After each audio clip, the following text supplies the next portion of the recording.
Bismillahirrahmanirrahim. Assalamualaikum warahmatullahi wabarakatuh. Alhamdulillah hamdan katsiran thayyiban mubarakan fi kama yuhibbu rabbuna wa yarda. Asyhadu an la ilaha illallah wahdahu la syarika lah wa asyhadu anna Muhammadan abduhu wa rasuluh. Allahumma shalli wa sallim wa barik wa an'im ala Muhammadin wa ala alihi wa sahbihi ajma'in. Ya ayyuhalladzina amanu taqullaha haqqa tuqatih wa la tamutunna illa wa antum muslimun. Amma ba'd. Teman-teman muda yang dirahmati Allah SWT, para generasi yang diharapkan oleh Islam, oleh muslimin, bahkan oleh seluruh dunia tentang karya-karyanya ke depan, dan di mana dunia hari ini sedang kebingungan mencari solusi, dan ide-ide kreatif itu mestinya muncul dari anak-anak muda seperti antum. Karenanya mesti tahu generasi muda ini apa yang harus dilakukan mumpung masih muda. Alhamdulillah, Ustaz Zahabi ngasih saya tema tentang mumpung masih muda. Ya, kata mumpung ini menarik sebenarnya, karena definisi mumpung itu banyak orang mendefinisikannya jadi salah. Iya, begitu dibilang kenapa begitu, mumpung masih muda. Jadi definisi mumpung masih muda itu ternyata banyak salahnya. Alhamdulillah, tema hari ini mumpung masih muda. Saya ingin memulai dari definisi pemuda yang didefinisikan oleh surat Ar-Rum ayat 34. Surat Ar-Rum ayat 34 mendefinisikan pemuda. Jadi antum bisa buka surat Ar-Rum. A'udzubillahi minasyaitonir rajim. Allahu alladzi khalaqakum min dha'fin tsumma ja'ala min ba'di dha'fin quwwah tsumma ja'ala min ba'di quwwatin dha'fan wa shaybah yakhluqu ma yasha'u wa huwal 'alimul qadir. Dialah Allah yang menciptakan kalian dari keadaan lemah, kemudian setelah itu menjadikan kalian setelah lemah jadi kuat, kemudian setelah itu Dia Allah menjadikan kalian setelah kuat itu menjadi lemah dan beruban. Saya ulangi ayat ini terjemahannya, dan ini definisi anak muda. Dialah Allah yang menjadikan kalian, yang menciptakan kalian dari lemah,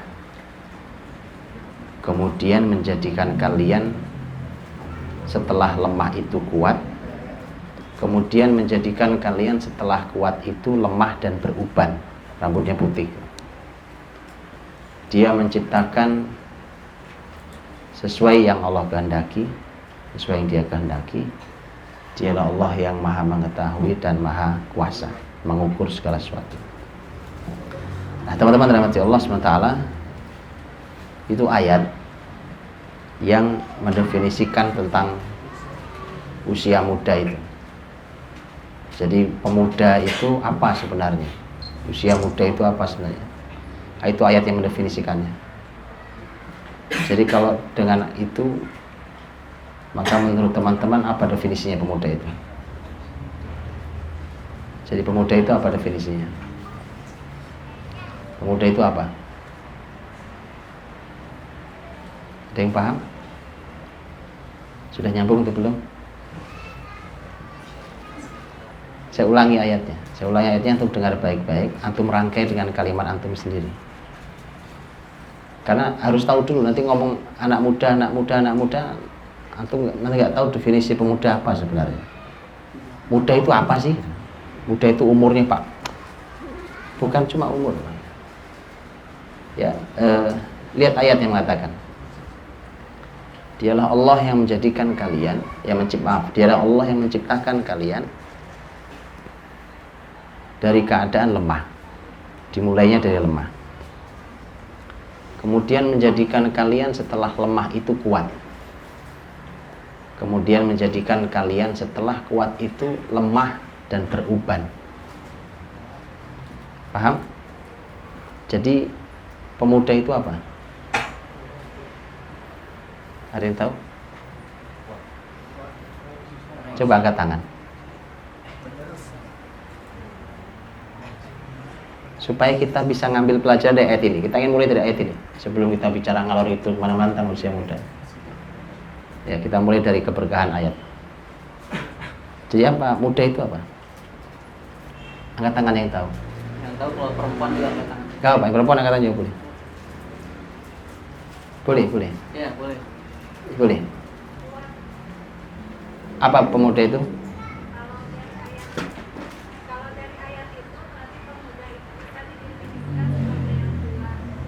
Pemuda itu yang kuat. Terima kasih banyak. Ada yang lain?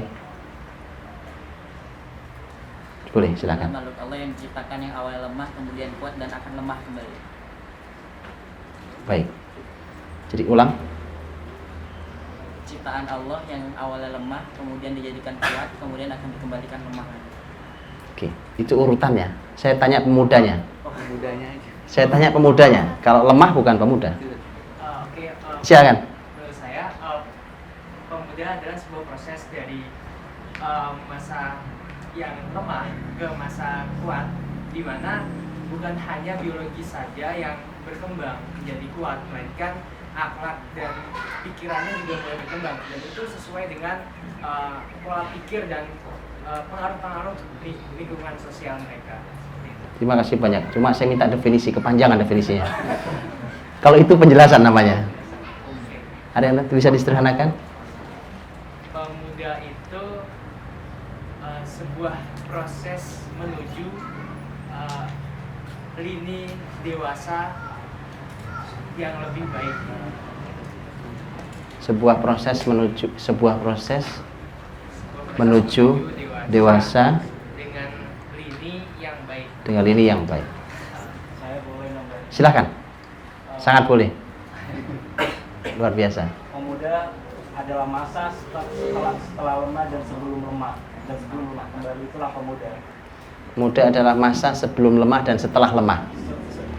Gimana? Masa adalah setelah pemuda adalah masa setelah lemah dan sebelum lemah kembali, itulah pemuda. Oleh karenanya pemuda ada di tengah-tengah itu memiliki jiwa yang kuat dan memiliki potensi untuk berbuat, itulah pemuda. Bisa dibahasakan ulang? Dirapikan kembali. Coba. Pemuda Adalah masa setelah lemah dan sebelum lemah kembali. Sebelum lemah kembali. Pemuda adalah, kalau definisi nggak pakai oleh karenanya. oh gitu ya. Mana ada antum definisi oleh karenanya? Antum tahu definisi? Silakan, boleh. Masa di mana kita punya kesempatan paling besar untuk merubah sesuatu hal. Karena hanya pemuda yang memiliki kekuatan.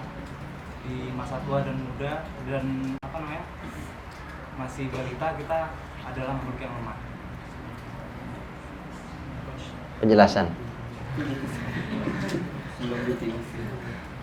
Boleh, nggak apa-apa. Anak muda memang begini. Lanjut. Kemudian menurut saya adalah masa daripada kemasan daripada kehidupan manusia. Ulang. Masa daripada kemasan. Masa kemasan. Oh baik, masa kemasan. Daripada kesempurnaan hidup daripada manusia. Masa kemasan daripada kesempurnaan hidup manusia. Oke. Lanjut. Pemuda adalah masa puncak dari suatu usia. Puncak dari usia. Masa puncak dari satu usia. Kejayaan. Baik. Jazakumullah khair. Teman-teman, rahmati Allah. Semua yang antum sampaikan menarik. Menarik sekali. Cuma antum lihat, gak usah muter jauh-jauh. Antum gunakan kata-kata Quran. Karena pilihan kata Quran lebih barokah dari pilihan kata-kata kita. Lihat ayatnya. Lihat muter-muter di kata apa? Dialah Allah yang menciptakan kalian dari lemah awalnya, kemudian menjadikan kalian setelah lemah kuat. Bukan begitu ayatnya? Kemudian menjadikan kalian setelah kuat lemah dan beruban. Apa fokusnya ayat ini? Kekuatan. Kekuatan. Ya. Jadi sebenarnya pemuda itu oleh Quran dipotret sebagai kekuatan di antara dua kelemahan. Betul? Kekuatan di antara dua kelemahan. Baik. Kalau disebut kekuatan di antara dua kelemahan, kelemahan pertama apa? Bayi. Kelemahan kedua? Masa tua. Lihat. Jadi apa maksudnya kalau begitu? Apa hikmah dari kata? Apa hikmah? Saya sekarang lihat kalimat saya. Sekarang muncul satu kalimat. Jadi masa muda itu atau pemuda itu adalah sebuah kekuatan di antara dua kelemahan. Oke, kalau kalimat itu yang muncul, kira-kira pelajaran apa yang antum ambil? Sekarang sudah keluar dari definisi, lupakan definisi. Oke, ada sekarang pemuda itu seperti antum ini mestinya adalah sebuah kekuatan di antara dua kelemahan. Gitu? Oke. Kalimat sebuah kekuatan di antara dua kelemahan. Sebuah kekuatan di antara dua kelemahan. Pelajaran apa yang bisa antum ambil? Saya ulangi kalimatnya. Sebuah kekuatan di antara dua kelemahan. Itu kalimat sebuah kekuatan di antara dua kelemahan. Apa yang bisa antum ambil untuk pelajaran? Kesempatan. Kesempatan. Kesempatan apa? Kesempatan untuk menanamkan kebaikan dan berbuat. Kesempatan untuk. Kenapa kesempatan? Gimana? Kenapa kesempatan? Kenapa kesempatan? Iya. Karena di masa itu kita punya waktu untuk benar-benar bertugas sebagai khalifah. Teman-teman lihat. Pemuda itu kekuatan. Lihat kalimat saya, kekuatan di antara dua kelemahan. Karena memang anak muda ini harus dilatih otaknya, Pak. Saya sengaja tidak memberikan materi di awal-awal panjang lebar supaya ngelatih kepala antum. Anak muda ini, kepala antum ini pisau yang sangat tajam. Kekuatan. Antum tahu pisau kan? Kemarin habis motong Idul Adha kemarin. Oke. Itu kalau pisaunya bermasalah. Kasihan. Antum pernah lihat nggak video? Ya, video orang motong sapi yang besar sekali hanya dengan sekali iris. Sret. Itu rope besar, betul? Karena ketajaman pisaunya. Kemarin teman saya jualan pisaunya. Saya cerita pisau sekarang. Jualan pisau. Pisaunya yang setajam itu harganya paling murah kurang lebih 2 juta. Jadi pisaunya harganya kurang lebih 2 juta sampai 3 juta. Satu pisau. Kenapa? Karena tajam jadi mahal. Ya, makanya saya lagi ngasah dulu. Biar ketemu dulu antum. Ya. Kalau tidak pernah diasah memang masalah. Masalah, ditaruh itu masalah. Baik, kekuatan, pemuda itu kekuatan, itu satu poin. Poin yang kedua, di antara dua kelemahan. Itu poin kedua. Oke, pertanyaan saya, pelajaran apa yang antum dapat dari kalimat ini? Ini ada 2 poin ya. Jadi pemuda itu satu adalah kekuatan, yang kedua adalah di antara dua kelemahan. Gitu kan? Yuk, mulai. Silakan. Menurut saya sebuah jadi kekuatan di antara kelemahan ya. Itu adalah artinya sebagai seorang pemuda yang di masa kuatnya sudah seharusnya kita kuat dalam menghindari larangan Allah, menerap dan menjalankan perintah-perintahnya. Bisa. Cek. Baik, kekuatan ulang. Kekuatan untuk menjauhi sebagai seorang pemuda okay. masa terkuatnya sudah seharusnya kita kuat dalam menjauhi larangan Allah Subhanahu wa taala, melaksanakan perintahnya dan juga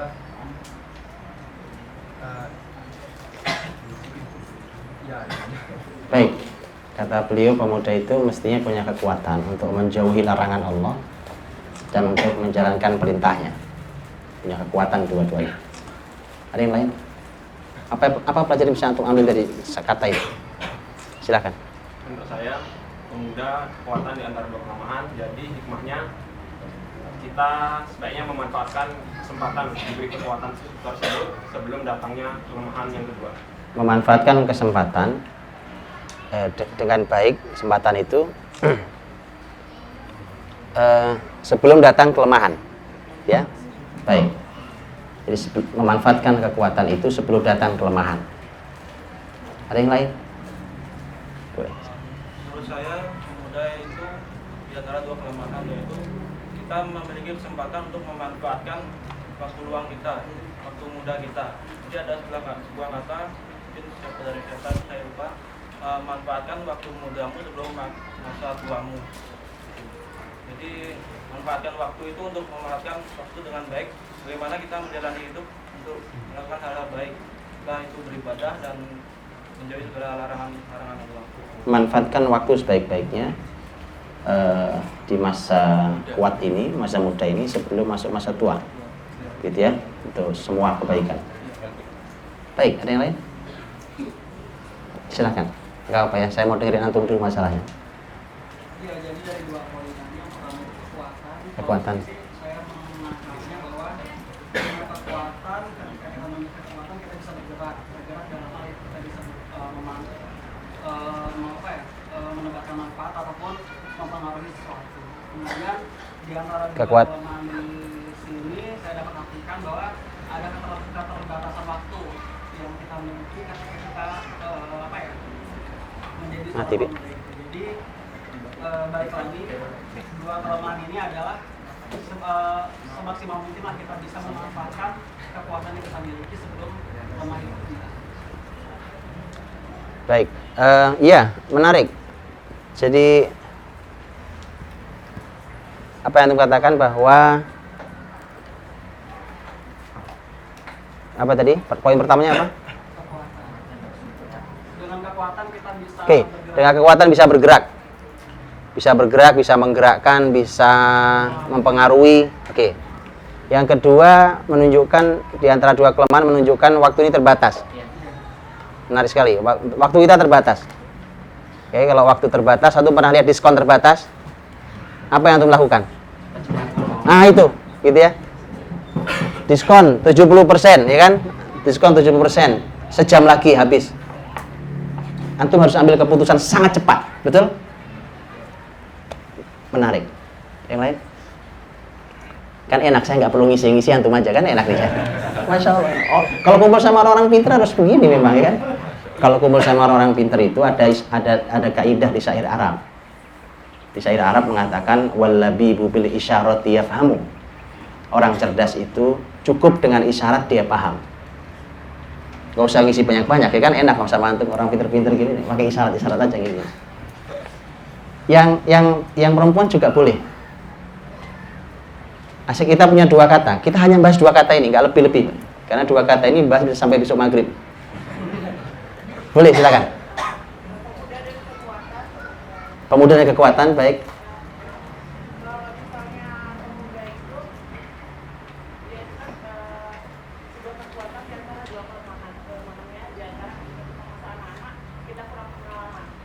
Masa anak kita kurang pengalaman, baik.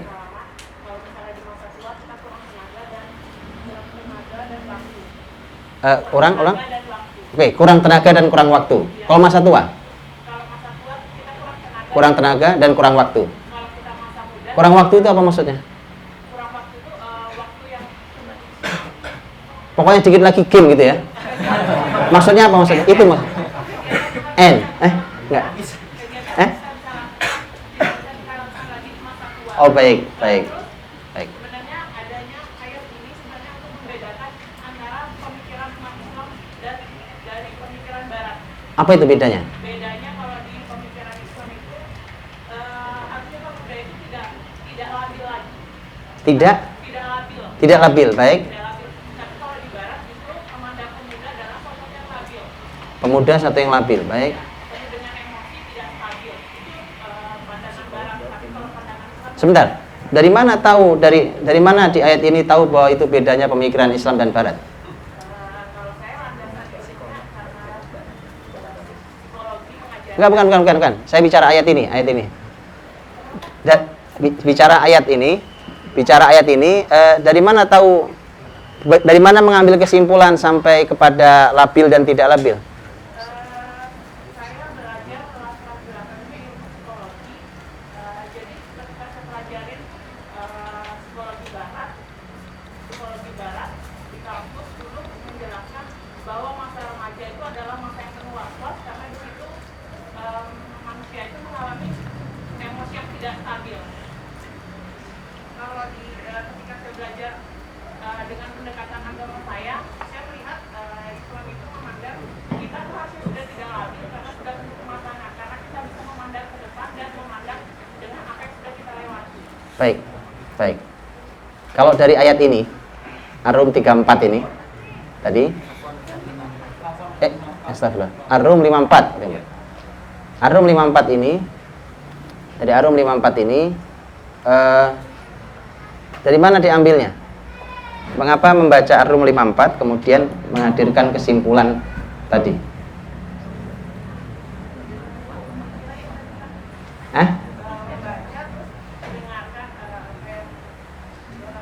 Saya belum nyampein apa-apa. Dari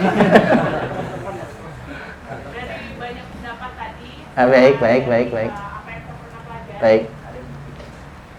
Enggak, sebenarnya saya pengen sampai pada satu, karena menarik. Saya ingin sampai satu poin saja sebenarnya tadi itu, dari kalimat jelaskan antara labil dan antara pandangan barat tentang pemuda itu labil dan pandangan Islam pemuda itu tidak labil. Sebenarnya saya cuma pengen ambil kata bahwa kalau antum buka surat Ar-Rum ini, antum akan ketemu kata kuat itu. Kalau labil itu kuat apa nggak kuat? Simple banget, betul kan? Dari mana bisa ambil kesimpulan itu? Dari kata kuat. Dari kata kuat. Dari kuat itulah tidak mungkin labil. Orang labil kok kuat? Antum tahu orang labil? Orang labil gitu, orang jalan sempoyongan itu labil. Secara fisik labil. Itu nggak usah antum pukulin, Pak. Itu antum lari aja yang kenceng di samping dia kena angin antum lihat jatuh dia. Itu labil namanya. Begitu ya.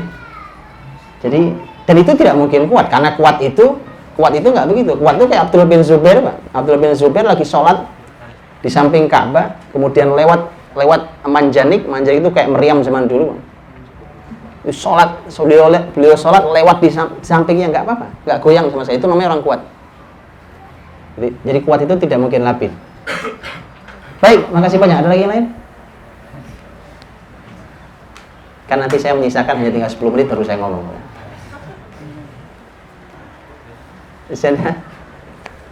Baik, teman-teman rahmati Allah, jazakumullah khair atas semua ilmu antum. Saya ingin sampaikan sebenarnya memang poinnya hanya poin 2 ini. Satu, bicara tentang pemuda itu kekuatan. Yang kedua, pemuda itu diantara 2 kelemahan. Coba 2 poin ini, muter-muter kemana-mana itu. Itulah mengapa orang beriman itu mestinya kuat. Dan ini terutama di fasenya adalah fase muda, karena seperti yang antum bilang tadi benar. Usia lemah, usia anak-anak. Kemudian mestinya dia beranjak tidak lagi seperti anak-anak.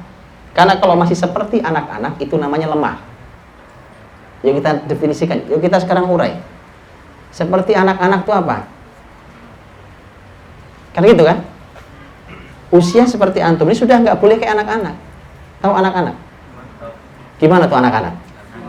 Semua hal yang antum bayangkan tentang anak-anak itu mestinya nggak ada di antum. Saya kasih contoh.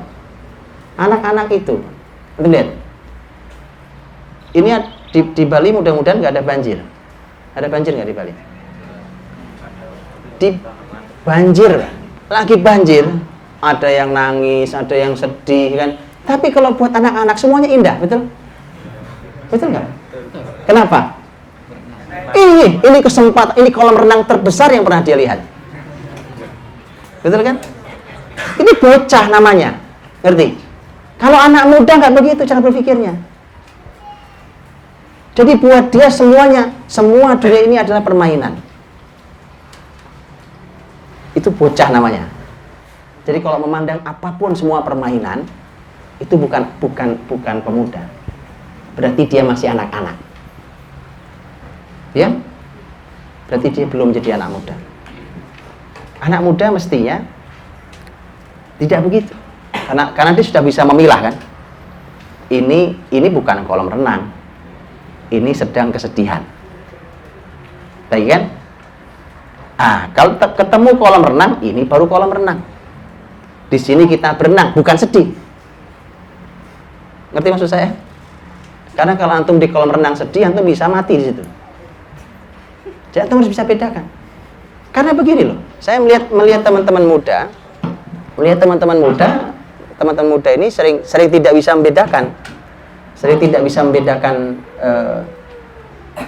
dia di mana berada. Pertama, dia pandang semua hal sebagai sebuah permainan.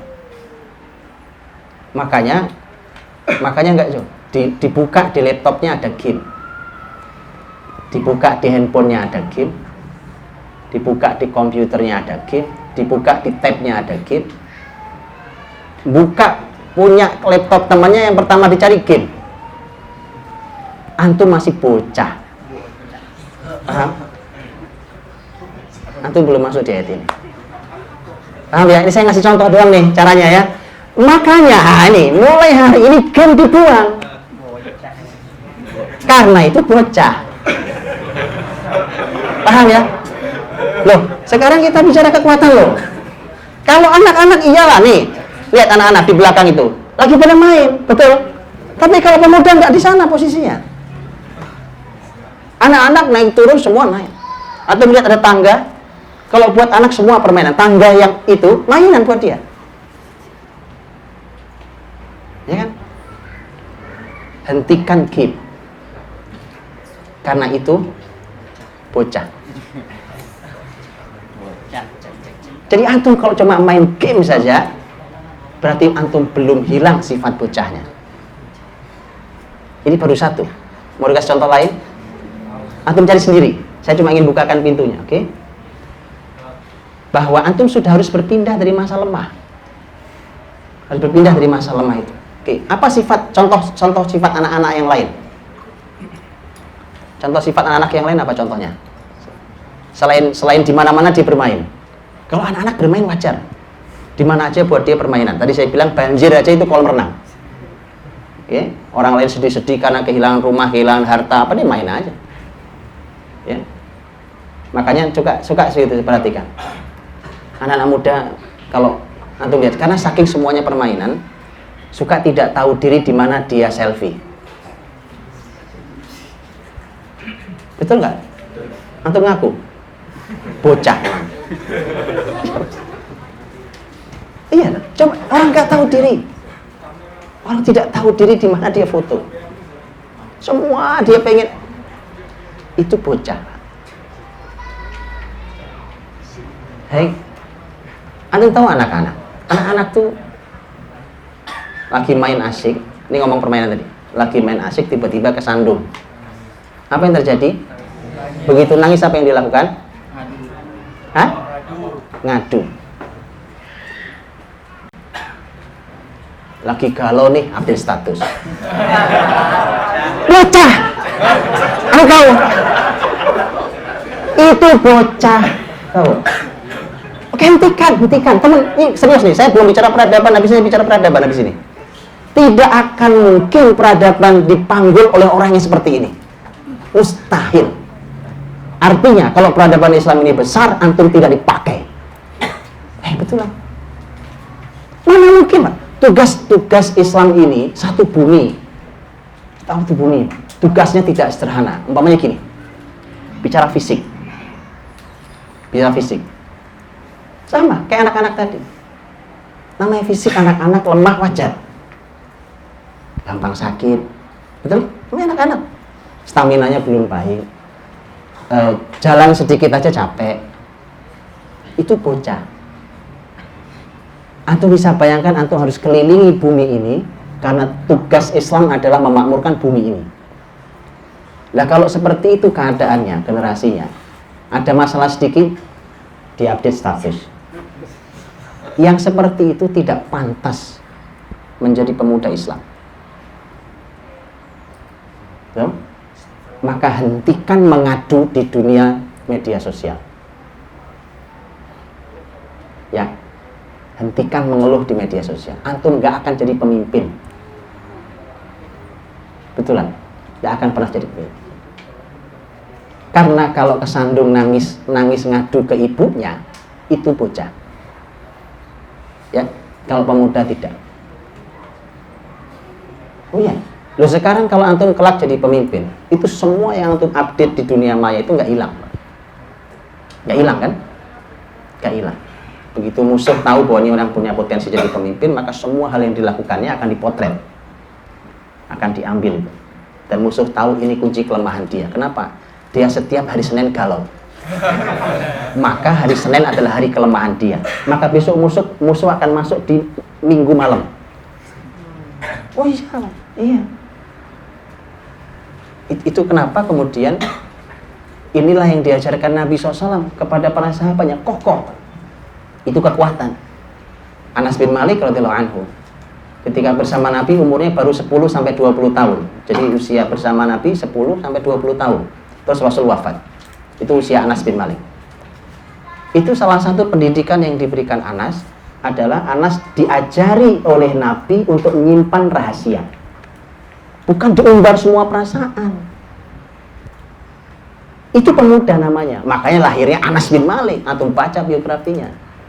Anas bin Malik suatu hari, karena Anas bin Malik itu kalau pagi berangkat ke Rasul, dari rumahnya berangkat ke Rasul, karena sudah dititipkan oleh ibunya, dititipkan ke Rasul SAW. Pagi-pagi berangkat ke Rasul, nanti tugasnya sebenarnya adalah membantu semua hal yang diperlukan Rasul. Itu memang begitu nitip ibunya. Ya Rasulullah, ini Anas, anak saya, dia kau perintah apa saja dia mau. Makanya kemudian Anas bin Malik radhiyallahu anhu itu jalan kalau diperintah Nabi SAW. Suatu hari, dan nanti sore hari dia pulang. Kira-kira nanti pas waktunya pulang. Suatu hari ditahan oleh Nabi SAW, Anas bin Malik, dan pasti akan ditanya ibunya kenapa pulang terlambat. Pasti kan? Kok terlambat? Biasanya nggak jam segini. Dan kemudian begitu pulang Anas berkata, iya bunda, tadi Rasul dan saya punya urusan rahasia yang tidak boleh dibuka kepada siapapun. Yang tahu hanya boleh aku dan Rasul. Bunda pun nggak boleh tahu. Itu anak belasan tahun. Anak baru 10-an tahun diajari Nabi menyimpan rahasia. Begitu, bukan diumbar. Itu bocah namanya. Paham ya? Jadi hentikan mengadu. Mengadu hanya pada Allah SWT. Ngadu kok di dunia maya tuh. Ya? Jadi antum pelajari semua hal yang berhubungan tentang anak kecil, karena itu adalah kata kelemahan yang pertama. Itu sudah tidak boleh ada di antum. Semua hal yang menunjukkan lemah di usia kanak-kanak tidak boleh ada di antum. Saya cuma ngasih contoh tadi, gitu ya? Dari mulai main, begitu dia sakit, dia nangis, dia ngadu, gitu ya. Baik, begitu seterusnya. Kemudian yang kedua adalah kelemahan di masa tua. Saya bicara mulai dari kelemahan di masa tua. Tadi ada kalimat menarik di kelemahan di usia tua. Karena tenaga dan waktu, kemampuan dan waktu, begitu ya. Jadi kemampuan yang terbatas, waktu yang terbatas. Ya, orang tua bedanya dengan anak kecil apa? Ini sama-sama lemah nih. Bedanya apa? Pengalaman banyak orang. Nih, persis. Salah satunya adalah daya ingat. Pemikiran beda, kekuatan. Kalau kekuatan sama-sama lemah. Karena Quran menyatakan kalimatnya ini lemah, itu lemah. Sama-sama lemah. Oke. Bedanya di sini ada ubannya. Oke, di sini ada ubannya. Di sini belum beruban. Oke. Secara fisik berbeda. Apa bedanya? Apa bedanya saya fisik? Sama-sama lemah. Tapi tentu ada beda-beda lain yang antum secara umum bisa paham. Salah satunya adalah kalau namanya anak kecil, belum ada informasi yang masuk. Masih sangat sedikit informasi masuk, orang tua informasi masuk sangat banyak. Oke, sehingga dia menang di pengalaman. Orang tua itu menang di pengalaman. Anak kecil, bayi, itu sedang proses menuju kuat. Sementara kelemahan orang tua proses menuju mati. Lihat bedanya. Bisa terpahami? Paham ya? Paham nggak? Kalau bayi, kelemahan bayi adalah kelemahan menuju kuat. Karena selanjutnya kan pemuda. Begitu ya? Tapi kalau orang tua itu adalah sebuah kelemahan yang berproses menuju kematian. Kan begitu kurang lebih. Jadi memang beda. Nah, jadi sekarang bisa antum simpulkan begini. Baik waktu masih bayi, yang ilmu serta pengalamannya belum pada atau belum banyak, dengan orang tua yang pengalamannya sudah sangat banyak, ilmunya sudah sangat banyak, tapi tetap Allah potret dua-duanya dengan kata lemah. Dengan kata lemah. Artinya kalau kata lemah itu mesti ada keterbatasan. Nah, sekarang kita bicara keterbatasan. Berarti mestinya anak muda itu unlimited. Betul? Anak muda itu mestinya nggak ada batasnya. Kalau bicara anak kecil terbatas karena fisik lemah. Bicara orang tua, ilmunya banyak, pengalamannya banyak, tapi laki-laki terbatas karena dia lemah. Nah, berarti anak muda, lihat, harus menggabungkan dua-duanya. Dia kuat di fisiknya, dia kuat di ilmunya. Saya ulang sekali lagi, kalau bayi tadi, dia lemah secara fisik, dia lemah secara ilmu, betul? Tapi kalau di orang tua, bisa jadi ilmunya kuat, tetapi fisiknya semakin melemah. Sudah otomatis daya pikirnya juga, namanya juga seorang sudah tua, ini sudah spare part lama, onderdil tua. Ya, namanya sudah lama dipakai, namanya dunia ini kullu man 'alaiha fan. Semua yang ada itu akan fana. Semua akan menuju habis dan hilang kemudian selesai. Ya. Begitu seterusnya. Semua barang kita punya juga sama. Ini fisik kita ini juga sama. Nah, dia kuat, orang tua itu kuat di ilmunya, di pengalamannya, tapi ternyata ada keterbatasan, lemah. Maka anak muda, berarti anak muda itu mestinya kuat secara fisik, karena nggak boleh sama dengan anak, nggak boleh sama orang tua. Kuat secara fisik, kuat secara ilmu. Mesti begitu. Kuat secara fisik. Kuat secara fisik. Karenanya Nabi mengungkap dengan satu kata yang umum, di mana Nabi SAW menyampaikan bahwa al-mu'minul qawi khairun wa ahabbu ilallahi minal mu'minid dha'if wa fi kullin khair ihris ala ma yanfa'u wasta'in billahi wa la ta'jaz. Ya, kata Nabi, orang mukmin yang kuat itu lebih baik dan lebih dicintai Allah dibandingkan mukmin yang lemah, dan seterusnya. Lihat, waktu Nabi menasihati Abdullah bin Abbas. Abdullah bin Abbas ini adalah seorang anak muda yang bertemu dengan Nabi Shallallahu Alaihi Wasallam. Bertemunya kurang lebih umur 8 sampai 12 tahun. Jadi Abdullah bin Abbas ini adalah anak muda Muslim yang sekolah sama Nabi cuma 4 atau 5 tahun. Nah, sekolahnya memang gak lama-lama kayak kita. Jadi kelamaan sekolah pinter kagak. Dulu sahabat itu gak lama-lama, tapi jadi orang besar. Antum cek aja biografi Abdullah bin Abbas, antum akan kaget dengan biografinya. Ya, bagaimana? Ini luar biasa. Sekolahnya sama Nabi nggak lama-lama, paling 5 tahun. Gitu ya. Jadi Abdullah bin Abbas radhiyallahu anhu, lihat salah satu nasihat Nabi pada Abdullah bin Abbas. Kata Nabi, wa'alam annal ummah law ijtama'at ala an yanfa'uka bi syai'in lam yanfa'uka bi syai'in illa qad katabahu Allahu lak. Wa'alam law ijtama'u ala an yadurruka bi syai'in lan yadurruka bi syai'in illa qad katabahu Allahu 'alaik. Rufi'atil aqlam wa jaffatis suhuf. Kata Nabi, ketahuilah, umat ini seluruh umat ini, bolehlah mau manusia seluruh muka bumi ini, kalaupun mereka sepakat untuk memberimu kebaikan, memberimu manfaat, tidak akan pernah bisa mereka lakukan kecuali manfaat itu memang sudah ditakdirkan menjadi milikmu. Dan juga ketahui sebaliknya, kalau umat ini sepakat untuk membahayakan dirimu, mereka buat konspirasi internasional untuk mencelakaimu, tidak akan pernah terjadi kecuali kalau kecelakaan itu memang sudah ditakdirkan menimpa dirimu. Bayangkan itu nasihat untuk anak umur SD.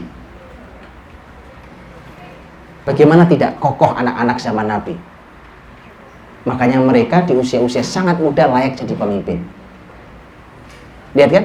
Anak umur SD, Pak, nasihatnya kayak gitu, nasihatnya. Nasihatnya adalah pokoknya sudahlah, tidak usah berharap bersandar ke makhluk gitu ya. Atau kemudian terlalu takut dengan kata Nabi, bahkan seluruh dunia konspirasi sekalipun melakukan sebuah perencanaan jahat sekalipun, sepakat mereka untuk mencelakai kamu, tidak akan pernah terjadi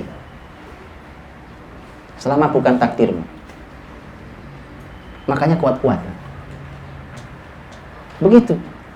Makanya kata kuat itu luar biasa definisinya, dan itu artinya tidak ada ruang bagi generasi muda itu untuk punya rasa takut yang seperti itu. Ya kan? Wong dikit-dikit takut ya. Wong cuma urusan apa takut, urusan pekerjaan takut. Ini simpel banget urusannya. Gampang banget. Makanya yang membuat kekuatan tentang tadi nasihat Nabi pada Abdullah bin Abbas itu, sesungguhnya poin kekuatannya adalah dia punya iman. Karena yang dibahas oleh Nabi kan sebenarnya iman pada takdir itu kan. Selama bukan takdirmu, ya. Jadi orang tuh kalau belajar iman diantaranya iman pada takdir, maka dia menjadi orang yang sangat kuat. Nah maka mesti tadi pemuda-pemudi itu punya kekuatan. Nah kekuatan itu bermacam-macam. Ya. Mau bicara kekuatan fisik, makanya saya sedih kalau salaman sama seorang anak muda, tangannya lembek banget, Pak. Sedih banget saya, betulan. Saya pernah salaman sama anak muda, begitu salaman saya bilang, antum masalah. Kok gitu, Ustaz? Baru salaman bilang masalah? Iya. Masa tangan laki kayak begini, saya bilang. Iya. Ini bicara kekuatan kita bicara kekuatan. Laki-laki punya kekuatan, termasuk fisiknya. Laki perempuan harus kuat fisiknya, hanya ada bedanya karena ini laki ini perempuan. Ada batas beda fisik, tetapi dua-duanya harus kuat. Antum tidak lihat apa? Bagaimana sahabat Nabi SAW? Bukan cuma laki-laki, walaupun tidak wajib jihad buat perempuan, tetapi dulu sahabat wanita tidak pernah tinggal diam ketika Nabi terdesak oleh musuhnya. Dia jadi tameng hidup buat Nabi SAW. Perempuan, ya kan? Makanya jangan menyisakan titik kelemahan. Walaupun manusia pasti ada lemahnya. Tetapi makanya jangan mengumbar kelemahan di tempat umum. Munculkan bahwa antum kokoh kuat. Jadi seakan kalau orang lihat antum nih gini, ini orang gak ada matinya nih orang. Padahal begitu antum masuk kamar langsung terkapar. Paham ya? Oh begitu. Orang tidak ada yang tidak punya kelemahan. Tapi kenapa? Karena musuh itu akan selalu mencari kelemahan muslimin. Maka mesti dia munculkan kekuatannya. Lihat Nabi. Ini Nabi yang ngajari, bukan saya yang ngajari. Antum kalau tawaf 7 putaran. Tawaf di sekitar keliling Ka'bah 7 putaran. Antum pernah lihat, ada yang pernah sudah banyak yang pernah tawaf? Atau minimal antum membayangkan Ka'bah. Antum bayangkan Ka'bah. Oke. Bisa nggak bayanginnya? Bisa ya? Oke. Ada Hajar Aswad, ada Rukun Yamani. Kebayang? Ada nggak kebayang di belakang juga sudah? Nih. Begini. Ini Ka'bah nih. Karena Ka'bah aslinya tidak kubus, tapi begini aslinya. Oke. Ini asli Ka'bah begini. Anggap di sini Titik yang sini ini adalah titik Hajar Aswad. Maka rukun Yamani sebelah sini. Ini rukun Yamaninya. Oke. Rukun Yamani baru Hajar Aswad. Kemudian di sini setengah lingkaran yang sekarang. Yang setengah lingkaran Ka'bah itu yang sini. Paham ya? Lihat ini. Nabi mensunahkan. Para ulama mengatakan sunnah. Untuk namanya rommel di 3 putaran pertama. Rommel itu lari-lari kecil. Tapi lari kecil itu disunahkan hanya dari Hajar Aswad sampai ketemu rukun Yamani. Dari rukun Yamani ke Hajar Aswad jalan kaki, nggak lari kecil. Kenapa? Ini ada sejarahnya. Walaupun ini sebenarnya sebuah hukum, tapi ada sejarahnya. Dulu orang-orang Quraisy mereka punya tempat namanya Darun Nadwah. Darun Nadwah itu adalah tempat pembesar-pembesar Quraisy kumpul di tempat itu. Jadi kurang lebih itu seperti tempat permusyawaratan mereka. Jadi itu majelis permusyawaratan Quraisy. Itu majelis itu. Ya. Posisinya di sebelah sini nih. Di sini. Jadi posisinya ada di sisi sebelah sini. Ya, kalau ini Ka'bah di posisi ini. Baik. Kenapa muslimin diminta untuk lari kecil dari sini sampai ketemu sini? Karena begitu dari sini, dari rukun Yamani sampai ke Hajar Aswad, itu nggak kelihatan dari sini. Sudah nyambung atau belum nyambung? Apa maksudnya? Iya, kenapa? Orang-orang Mekah itu setiap melihat rombongan orang Madinah datang, dulu namanya bukan Madinah, dulu namanya Yathrib. Oke? Begitu lihat rombongan Yathrib, orang-orang Yathrib datang, mereka orang Mekah itu selalu ngecek orang Madinah. Bahasanya tuh lihat orang-orang lemah penyakitan datang. Kenapa? Karena Madinah itu dikenal punya penyakit. Jadi ini wilayah endemi penyakit. Setiap orang yang baru masuk ke Madinah itu demam tinggi bisa sampai pingsan. Makanya dikenal dengan Hummal Madinah, demamnya Madinah. Itu ada penyakit, ya kan? Kayak sekarang kan ada banyak, ada flu Singapura, gitu kan? Apalagi itu, kan sama. Dulu juga sama, ada namanya demam Madinah. Ya, nah lihat itu. Nabi ingin menghilangkan kata lemah. Lihat, ingin menghilangkan kata lemah dari muslimin. Makanya saat mereka melihat muslimin, kalian harus tunjukkan kalian kuat. Kita lari.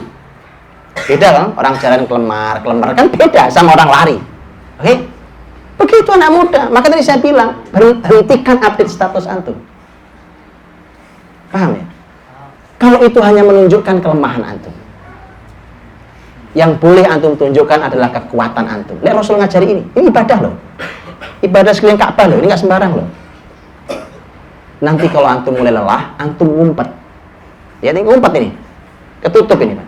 Sisi-sisi kebu. Antum ngumpet, antum ambil nafas. Oke, jalan kaki.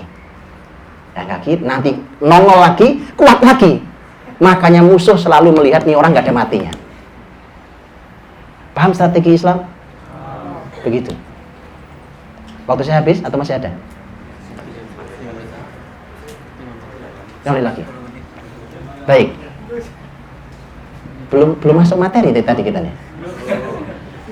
Makanya teman-teman, cuma 2 kata ini. Jadi antum tolong definisikan semua hal antum cari prakteknya. Jadi pokoknya ukur anak muda dengan semua teorinya, oke, itu ini gampang banget. Antum tadaburi ayat ini, cukup tadaburi 1 ayat ini, kemudian antum kulik-kulik, antum cari gitu, apa ya? Pertama ada lemah di usia kanak-kanak. Oke, antum jabarkan apa saja lemah di usia kanak-kanak itu tidak boleh berlanjut di usia antum. Oke? Dan apa yang dimaksud dengan lemah di usia tua juga tidak boleh ada di usia antum. Jadi jangan sampai antum tetap berlanjut lemah atau lemah sebelum waktunya. Saya ulangi. Begini. Tetap berlanjut lemah itu artinya dari kecil lemah, masih lemah lagi. Oke? Atau lemah sebelum waktunya, waktu belum tua. Masuk lemah banget. Oke. Nah, menarik kalimat yang disampaikan tadi oleh salah satu teman kita tentang masalah kesempatan. Kesempatan ini tidak berulang. Ya. Orang seusia saya, walaupun saya masih sangat muda seperti antum ya kan, ngakunya kan gambar. Ya kan? Tapi ada penyesalan yang luar biasa andai saya kembali ke usia antum. Saya tahu apa yang harus saya lakukan. Makanya ini lihat. Ini kaidah juga dalam Islam. Kaidah dalam Islam. Ini bahasa saya tapi ya. Bahwa antum mesti berpikir atau bahkan berpikir ulang untuk membuat sebuah kebijakan dalam kehidupan antum. Jangan sampai antum perlu menyesali setelah melakukannya. Jangan sampai antum perlu menyesalinya setelah melakukannya. Atau antum menyesalinya karena tidak melakukannya. Paham ya? Muter-muter gak enak kalimatnya ini, Bang. Makanya begitu. Kenapa?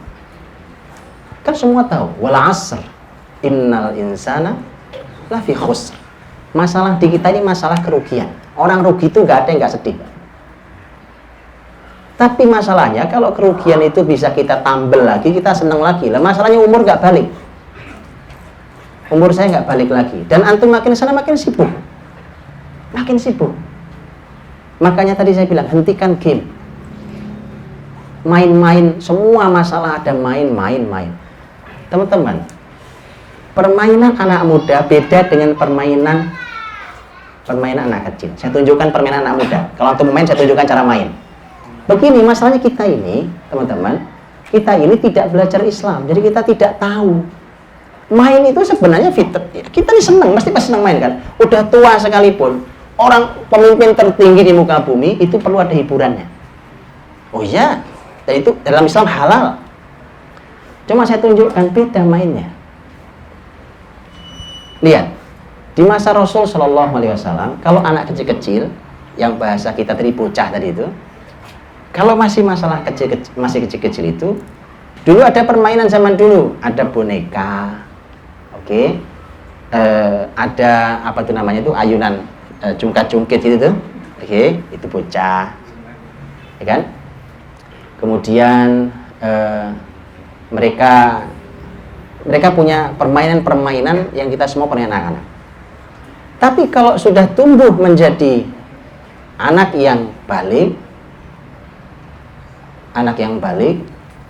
maka permainannya sudah berubah. Nah, saya tunjukkan permainan luar biasa. Permainan Nabi sampai menyebut, ini salah satu permainannya. Ini saya tunjukkan dua permainan. Ini permainannya anak muda. Ya, ini permainan anak muda. Ini dalam teks nas lisan Nabi SAW. Ini Nabi yang sampaikan langsung. Jadi kalau antum main, silahkan bermain dengan dua hal ini. Masih ada permainan lain, tapi saya tunjukkan dua karena ini dalam satu hadis Nabi SAW. Yang pertama adalah karena Nabi SAW mengatakan bahwa Nabi mengatakan tentang dunia ini kan sesungguhnya semuanya sesuatu yang melalaikan. Permainan. Innamal hayatud dunya la'ib walahu. Dunia itu permainan dan melalaikan.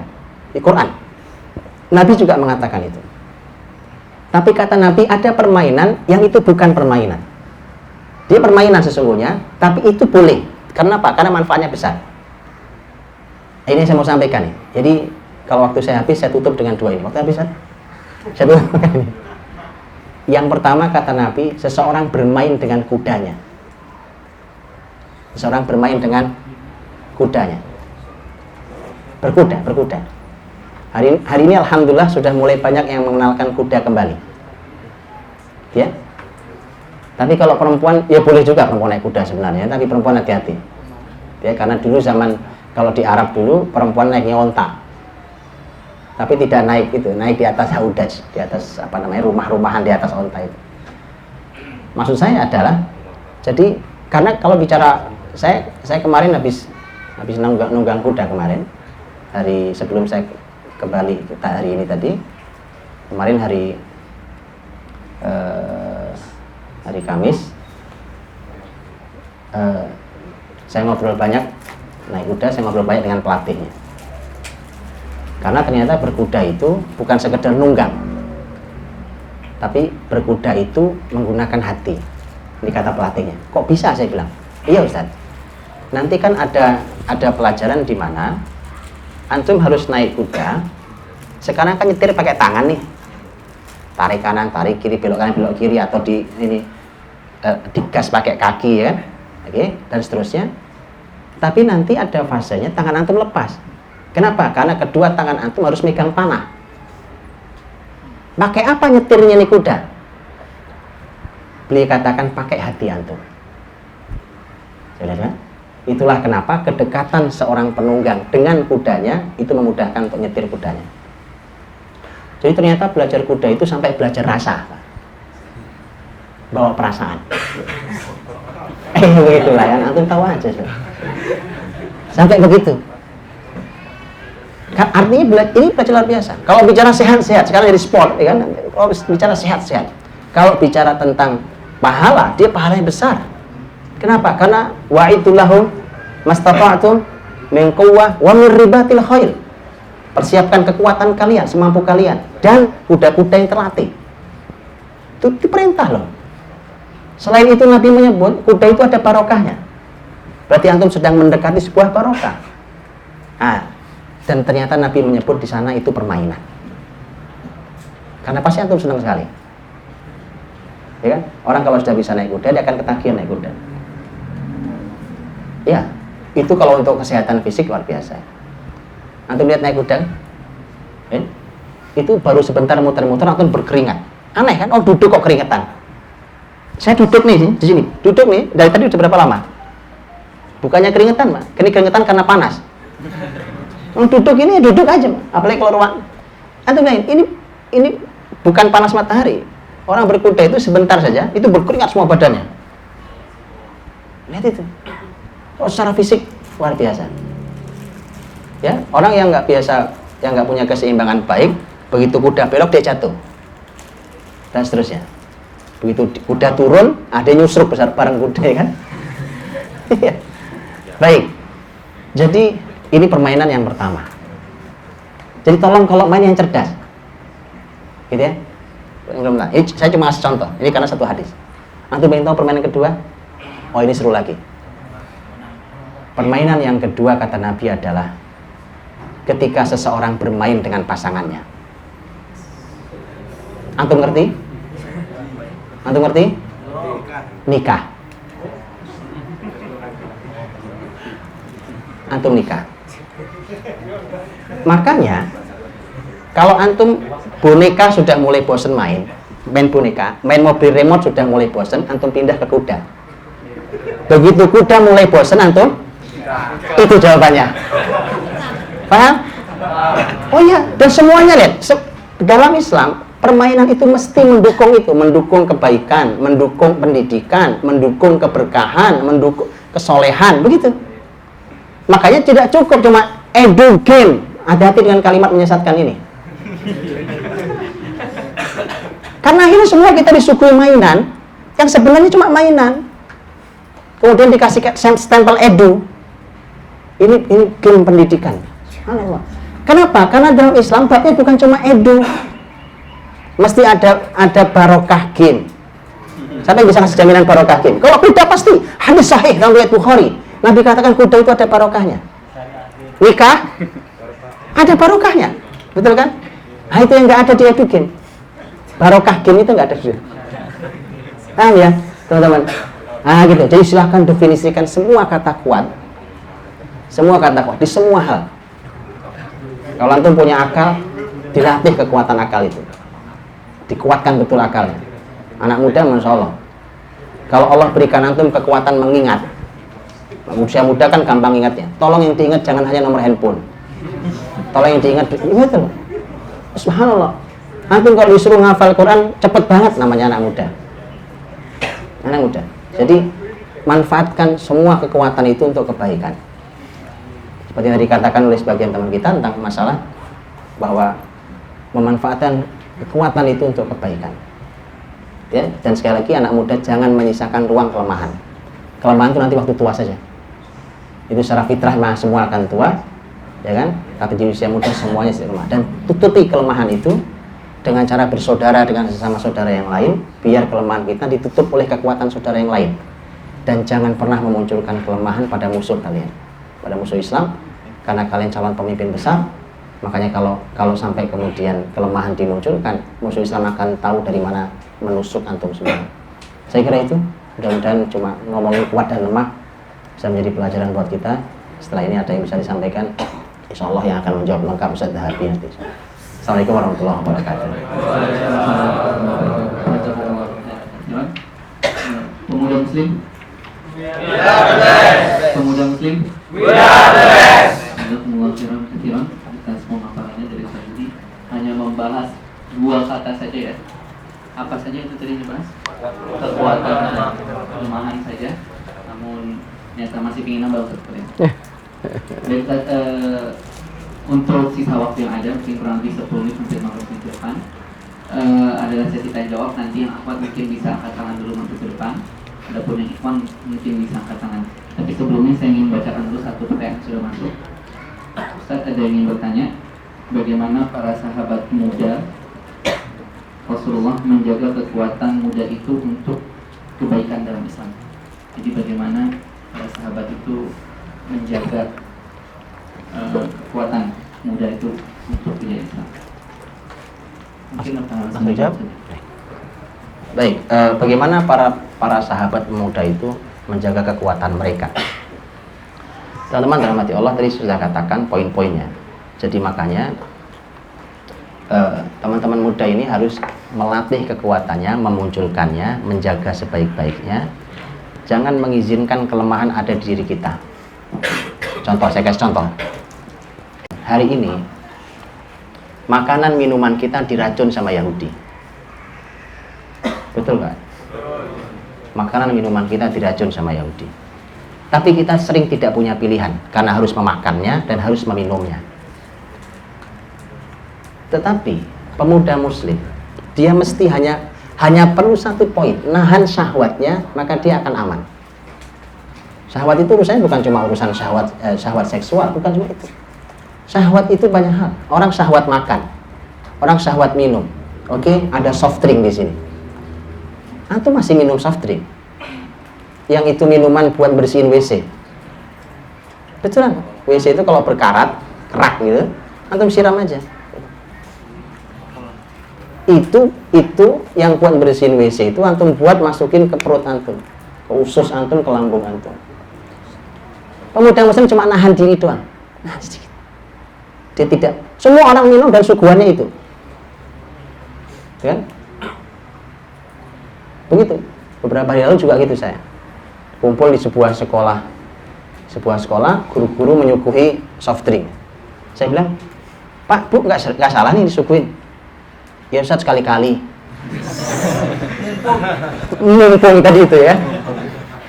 Di sini sekali-kali, tidak salah, sekali-kali lagi.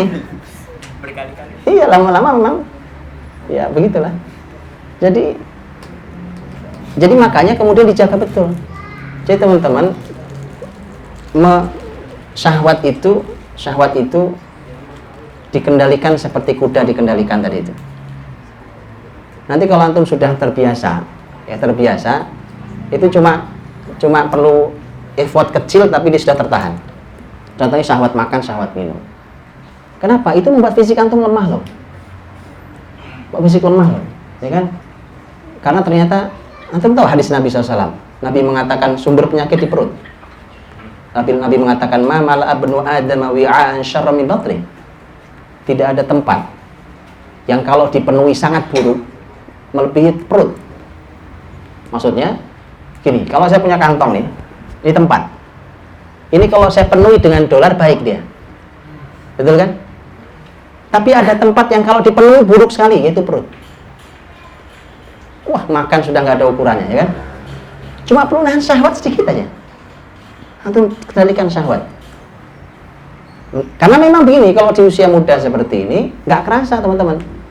belum terasa. Tapi begitu umur antum mulai berkepala 3, bahkan mulai berkepala 4, antum hanya akan memetik hasil dari yang antum tanam di usia muda. Gitu ya, makanya diperhatikan betul. Perhatikan betul seperti itu. Dulu sahabat-sahabat muda memperhatikan betul.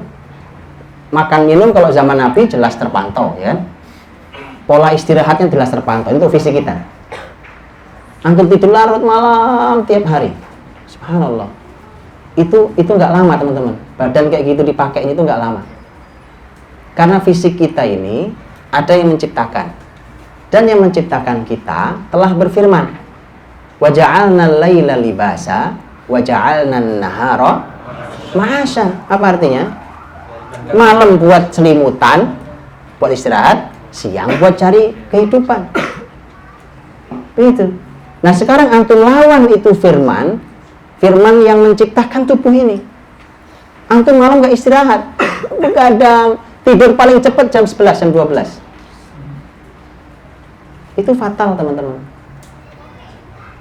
Nah, jadi bagaimana caranya? Tolong dipelajari pola kehidupan Rasul SAW. Tadi yang buku ini buku itu saja. Al-Yawmun Nabawi. Buku ini luar biasa. Oh, ini dibagikan ya nampaknya. Dihadiahkan. Oh ya. Buku ini antum baca luar biasa. Ini penulisnya salah seorang yang sangat ahli di dunia Al Nabawi dan punya banyak acara di televisi Timur Tengah, Dr. Abdul Wahab At-Tureri hafizahullah ta'ala. Buku aslinya Al-Yawmun Nabawi, buku asli Arabnya, ini terjemahannya.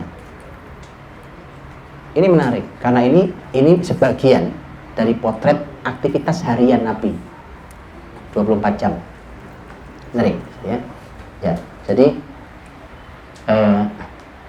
antum pelajari pola hidup Nabi SAW. Oke. Buku ini perlu antum bedah suatu hari. Sudah pernah dibedah, Ustaz?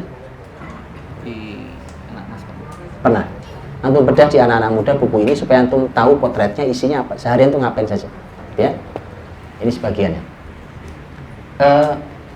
Kemudian teman-teman, kalau masalah itu nanti akan berhubungan diantara dengan, jadi yang harus dijaga diantaranya kekuatan fisik kita. Nanti ada yang harus dijaga juga adalah akal kita. Karena manusia ini ada fisik, ada akal juga. Akal kita ini juga harus dijaga. Semua hal yang membahayakan akal, sampai akal tidak berfungsi dengan rasional, tidak berfungsi dengan baik, maka tolong harus diperhatikan betul kan? Ya, itu tolong jangan karena akal itu hifdzul akli, menjaga akal itu termasuk 1 dari 5 poin penting. Poin paling asasi dalam kehidupan ini, menjaga akal. Itulah kenapa dalam Islam mabuk nggak boleh, nggak boleh itu karena itu merusak akal. Narkoba nggak boleh itu karena diantaranya merusak akal. Ya, orang jadi nggak ingat, jadi tidak sadarkan diri. Tapi begitu juga semua hal yang merusak akal kita tolong jangan dilakukan. Bukan hanya mabuk hari ini, apa saja bisa merusak akal. Ya. Bahkan antum baca buku atau apapun ketika itu ternyata hanya merusak akal antum, jangan dilakukan. Apa ada buku yang merusak akal? Oh iya. Iya. Ya. Jadi akal ini harus dikuatkan betul. Dan dulu di kalangan para sahabat ketika mereka duduk di majelis Nabi Shallallahu Alaihi Wasallam, itu menjadi majelis yang sangat barokah, ilmunya luar biasa untuk menguatkan akal mereka. Itu majelisnya. Dan sangat dimotivasi dulu anak-anak muda untuk hadir di kajian senior. Paham? Anak muda dulu didorong untuk hadir di kajian-kajian senior. Abdullah bin Umar umpamanya, ketika anak masih sangat muda usianya, saat itu hadir di majelis Nabi yang isinya orang-orang senior. Kemudian Nabi mengeluarkan sebuah pertanyaan, kata Nabi bahwa ada pohon yang tidak pernah rontok daunnya, dan itu seperti orang beriman. Menurut kalian pohon apa itu? Yang hadir di majelis itu jawabannya salah semua. Abdullah bin Umar karena dia masih sangat muda, dia nahan diri padahal punya jawaban. Maka dia mengatakan, maka kemudian ternyata jawaban Nabi persis seperti jawaban dia dalam hati, yaitu pohon korma. Begitu pulang ketemu ayahnya, itu Umar. Dan Umar berkata, andai tadi kamu jawab nak, itu lebih ayah sukai dibandingkan ayah punya dunia ini. Kenapa? Artinya orang tua mendorong anak-anak muda untuk hadir, bukan hanya kaum anak muda. Kadang-kadang hadir di kajian orang senior. Nah, jadi itu karena apa? Itu menguatkan akal. Levelnya adalah level tinggi. Oke? Kemudian karena manusia juga punya unsur hati. Di hati ada iman, ada rasa. Ini menjadi penting. Orang beriman itu hidupnya mesti seimbang. Kalau kita punya akal, punya rasa, Islam tidak menuhankan akal, tidak menuhankan rasa. Tetapi Islam juga tidak mematikan akal, tidak mematikan rasa. Islam menempatkan di posisi yang tepat. Laki dan perempuan punya sifat yang berbeda. Laki-laki Allah berikan akal lebih banyak, dia punya kelebihan di akal dibandingkan rasa. Perempuan punya kelebihan rasa dibandingkan akal. Dan dua-duanya positif. Sangat positif. Yang begitu tolong dijaga, jangan dimusnahkan. Saya kasih contoh. Kalau laki-laki umpamanya, laki-laki ini hari ini umpamanya, mohon maaf, antum ngerusak rasa. Rasa itu harusnya kalau laki-laki lebih stabil gitu ya. Tapi dirusak. Persis kayak on off-nya listrik nih, ceklek on off gitu kan. Itu kalau bolak-balik antum dibuat mainan begitu pasti dimarahi sama orang tua. Kenapa? Karena akan rusak. Persis perasaan teman-teman kalau on off pasti akan rusak. Ngerti perasaan on off? Ngerti perasaan? Minggu ini dia buat update statusnya. Lagi PDKT nih. Kemudian ikon emosinya adalah lagi senyum. Iya. Minggu depannya update status lagi, merayakan cinta. Emosi ikonnya pakai cinta. Minggu depannya statusnya lain lagi galau. Apa ini lambangnya? Mulai retak. PLN. Oh, PLN. Ini tegangan tinggi maksudnya. Iya gitu. Minggu berikutnya mengatakan sebal. Tanda serunya 10. Oke. Minggu berikutnya tidak ada kalimat, hanya air mata yang keluar ada 15.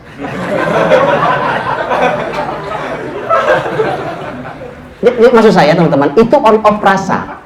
Ulang balik tok rusak perasaan tuh. Ya, jadi tolong jaga rasa itu. Dan tadi saya sudah sampaikan, Abdullah bin Abbas ingin Nabi ditanam imannya, belajar Islam yang betul, ilmunya, kemudian jadikan itu sebagai kekuatan hati kita. Orang yang paling kuat adalah orang yang paling kuat tawakalnya pada Allah SWT. Untuk dari akhwat atau dari ikhwan, mungkin satu orang dari ikhwan ada yang bertanya.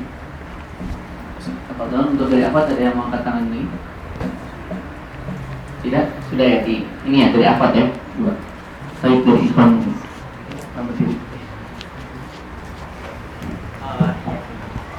Biar terdengar sampai belakang. Mohon maaf.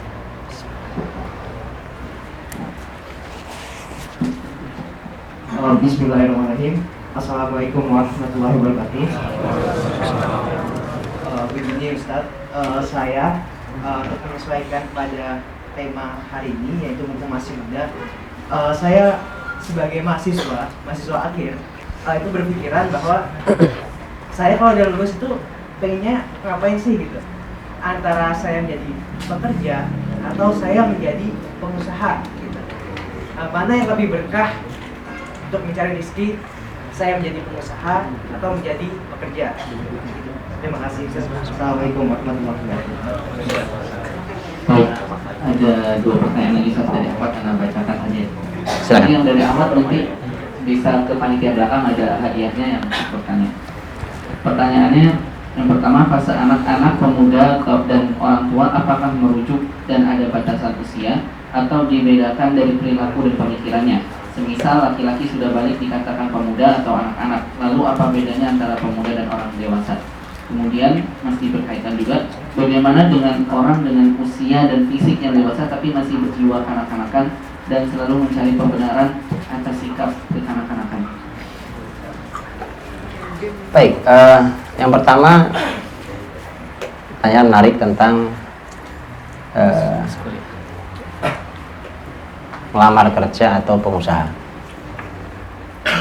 Kenapa menarik? Karena ini adalah pertanyaan kebanyakan antum, ya kan? Jadi kalau disebut galau-galau standar, ini teman-teman, kalau ditanya mana yang lebih barokah, dua-duanya barokah. Dua-duanya barokah. Ya. Karena itu di dalam peradaban Islam, bahkan di kalangan para sahabat Nabi dulu, dua-duanya diperlukan. Oh iya, tidak bisa orang jadi karyawan semua, tidak bisa orang jadi pengusaha semua. Jadi dua-duanya barokah. Yang paling penting adalah seberapa bercahaya antum di wilayah itu. Maka dari itu sebenarnya bukan aib orang jadi karyawan. Tidak selalu istimewa orang jadi pengusaha. Ya, sekali lagi dua-duanya ada istimewanya. Sekali lagi semua sahabat Nabi Shallallahu Alaihi Wasallam begitu. Kenapa sekarang umpamanya muncul banyak motivasi para entrepreneur, umpamanya mendorong orang untuk jadi pengusaha? Itu karena sebabnya sebenarnya saya tahu. Sebabnya adalah bahwa jiwa pengusaha, jiwa untuk menjadi pengusaha di kita ini sudah dimatikan oleh Belanda dulu. Di zaman Belanda itu, karena kan nenek moyang kita seorang pelaut, begitu kan? Iya. Dan memang begitu. Ini negeri luar biasa, kita kepulauan, karena yang wajar jadi pelaut. Ya. Makanya aneh kalau negeri ini antum nggak bisa berenang, antum takut di laut. Kan nenek moyangku seorang pelaut, nggak tahu nenek moyangmu siapa. Jadi teman-teman, ini juga amanah besar Allah untuk negeri ini. Karena itulah dulu muslimin di Indonesia ini, di negeri Nusantara ini, mereka luar biasa, melalang buana kemana-mana. Begitu masuk Belanda, kemudian dimatikan semua itu. Kenapa? Karena para pengusaha itu dulu, namanya pedagang, pengusaha itu cenderung berpikir leluasa, bebas, tanpa batas. Karena mereka harus sangat kreatif. Kalau karyawan harus kreatif, tapi ada batas. Gitu ya? Karenanya susah jajah pedagang. Nah, makanya pedagangnya harus dimatikan. Akhirnya mereka cuma diangkat menjadi demang, gitu ya? Jadi apa gitu. Jadi pemimpin-pemimpin di bawah Hindia Belanda. Karena itulah kemudian muncul banyak teman-teman mendorong untuk usaha. Tapi saya sampaikan bahwa sesungguhnya kalau bicara secara umum bahwa dua-duanya barokah, asal tempat kerjaan itu benar, halal, barokah. Ya. Bahwa kemudian setelah itu antum pindah dari karyawan jadi pengusaha juga barokah, nggak ada masalah, ya. Jadi makanya teman-teman, dan itu sesuaikan juga dengan diri kita, dengan kemampuan kita hari ini dan seterusnya. Jadi jalani dengan baik apa yang kita lakukan hari ini, yang antum lakukan hari ini, ya mudah-mudahan Allah berkahi. Kemudian masalah usia. Kalau usia begini, dalam Islam memang pembahasan umur itu hanya begini, usia kanak-kanak, kemudian ini usia yang ini ya, usia yang kalau di Quran nyebut tadi 3 kan, lemah, kuat, lemah. Ini usia kanak-kanak, ini usia pemuda atau dewasa atau apapun istilahnya, kemudian ini usia tua. Nah, di antara keduanya ini ada istilah-istilah. Umpamanya antara anak-anak dengan dewasa itu ada istilah tamyiz. Tamyiz itu adalah masa ketika seorang anak mulai bisa memilah-milah, milah yang baik buruk dan seterusnya. Kemudian setelah itu Setelah itu masuk usia balik. Mestinya kalau sudah balik, dia sudah mulai memasuki wilayah dia mulai stabil, mulai kuat, mulai kokoh, nggak cengeng lagi, nggak apa gitu.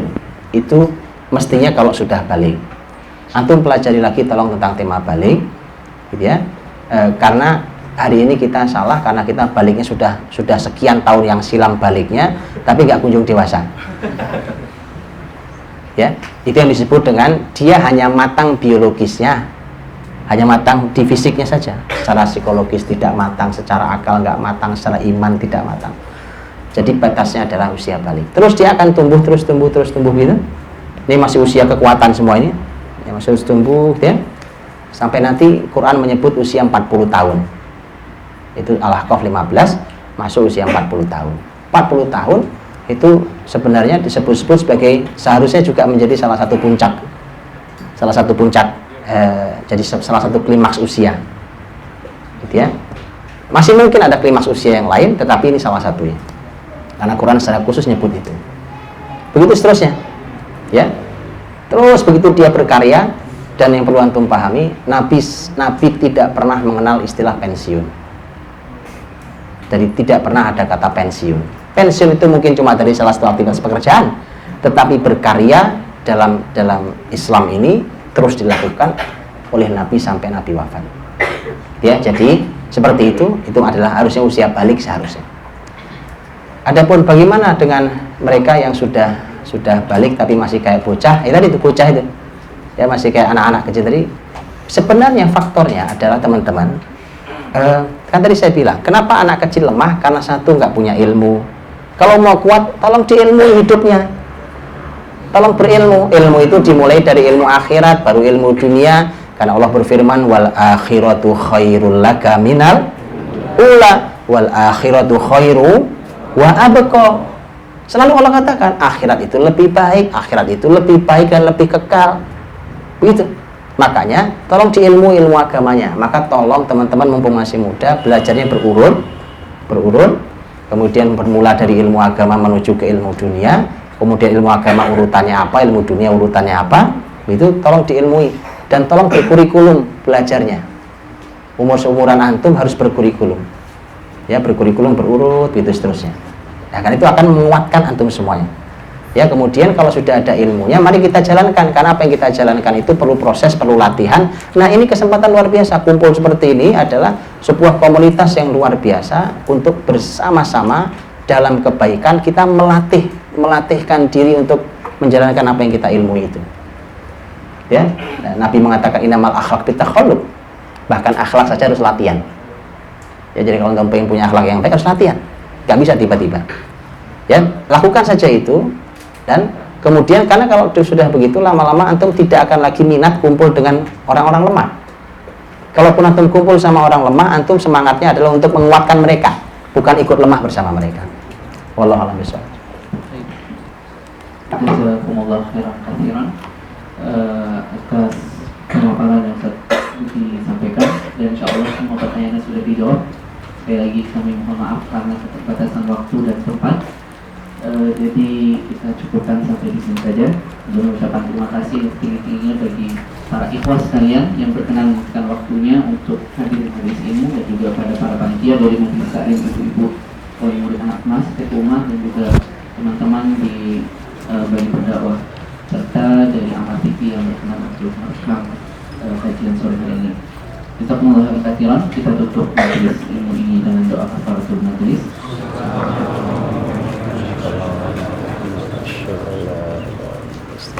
Pemuda Muslim.